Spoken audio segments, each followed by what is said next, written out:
Welcome to நடந்தது என்ன குற்றமும் பின்னணியும் கோ பிரசன்டட் பை பதஞ்சலி கேஷ்கந்தி. கடல்ல ஒரு இரவு பயணம் அப்படிங்கிறது இதுதான் என்னுடைய முதல் அனுபவம்.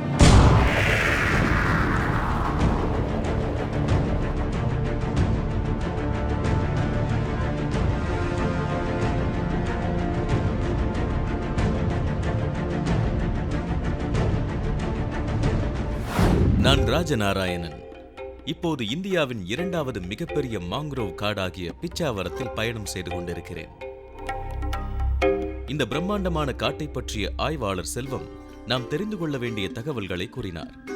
ஆனால் இந்த நீர்க்காடுகளில் வாழும் சமூகமோ இங்கே பேய் மரம் உள்ளதாகவும் பிசாசு ஒலி கேட்பதாகவும் உள்ளே போகாதே என்றும் அவர்கள் தரப்பில் கூறுகிறார்கள். ஆபத்தான இடம் இது.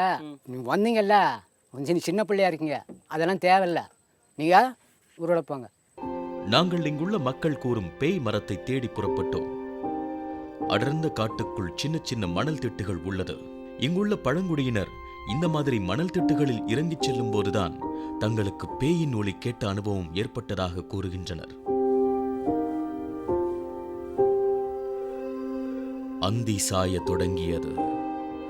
இரவு முழுவதும் இந்த காட்டுக்குள் என்னதான் நடக்கிறது, இருந்து பார்த்து விடுவோம் என்று நினைத்தோம்.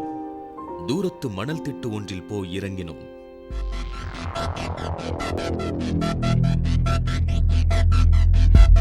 இப்போ படகுல இறங்கி நிற்கிற இடம் அப்படிங்கிறது ஒரு தீவு பகுதி. இதுக்கு பேர் எம்ஜிஆர் திட்டு அப்படின்னு சொல்லுவாங்க. கிட்டத்தட்ட இந்த இடத்துல தான் 2004 சுனாமி நடந்தபோது, சுனாமி வந்தபோது கிட்டத்தட்ட 67 பேர் இறந்து போனாங்க சுனாமினால். இன்றைக்கி நம்ம கூட வந்திருக்கிறோம் அப்படிங்கிறது இந்த எம்ஜிஆர் திட்டை சேர்ந்த பழனியப்பன் அப்படிங்கிறது. இவர் மாதத்துக்கு ஒரு தடவை இல்லை எப்பாவது மனசு தோணிச்சுன்னா இந்த இடத்துக்கு வருவாராம். ஏன் அப்படின்னு சொன்னால் இவருடைய வீடும் இங்கே தான் சிதிலம் அடைஞ்சு இங்கே தான் இருக்குது. ஸோ இவர் பக்கத்தில் இருக்க இப்போ கிராமத்தில் இப்போ மைக்ரேட் ஆகி இருந்தாலும் கூட அப்பப்போ இந்த கிராமத்துக்கு பார்ப்பார் அப்படிங்கிறார். குழுவுடன் இரவு காட்சிகளையும் பதிவு செய்யும் கேமராக்களுடன் நடக்கத் தொடங்கினோம். பூச்சிகளும் வண்டுகளும் முகத்தில் மோதிக்கொண்டே இருந்தது. சுற்றிலும் கேட்ட கடல் நீரின் சீற்றம் எங்கள் எல்லோருக்கும் உள்ளூர பயத்தை ஏற்படுத்தினாலும் ஆய்வாளர் செல்வத்திற்கு இந்த ஒவ்வொரு ஒலிகளுக்கும் பின்னால் உள்ள அறிவியல் காரணத்தை உணர்ந்திருந்ததால் சும்மா பயப்படாமல் வாருங்கள், இவை இயற்கையின் ஒலிகள் என்று கூறி எங்களை கூட்டிச் சென்றார். பயணம் மிகவும் கடினமாக இருந்தது.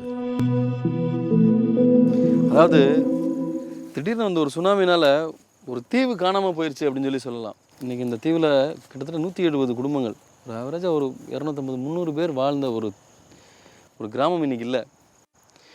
அதோடைய நினைவு சுவடுகளாக இன்றைக்கி இருக்கிறது அப்படிங்கிறது இடிஞ்ச கட்டிடங்களும் இடிஞ்ச வீடுகளும் இன்றைக்கி இருக்குது அப்படின்னு சொல்கிறார். இந்த உள்ளுக்குள்ளே நுழையும் போதே மனசுக்கு பாரமான அந்த பழைய நினைவுகள் போகுது. அந்த வனாந்திரமான திட்டுக்குள் தீக்கங்குகள் தெரிந்தது. என்னவாக இருக்கும்? அதை நோக்கி போனோம். யாரோ பாடுறாரு பாருங்க, யாரோ இருக்காரு பாருங்க பக்கத்தில்.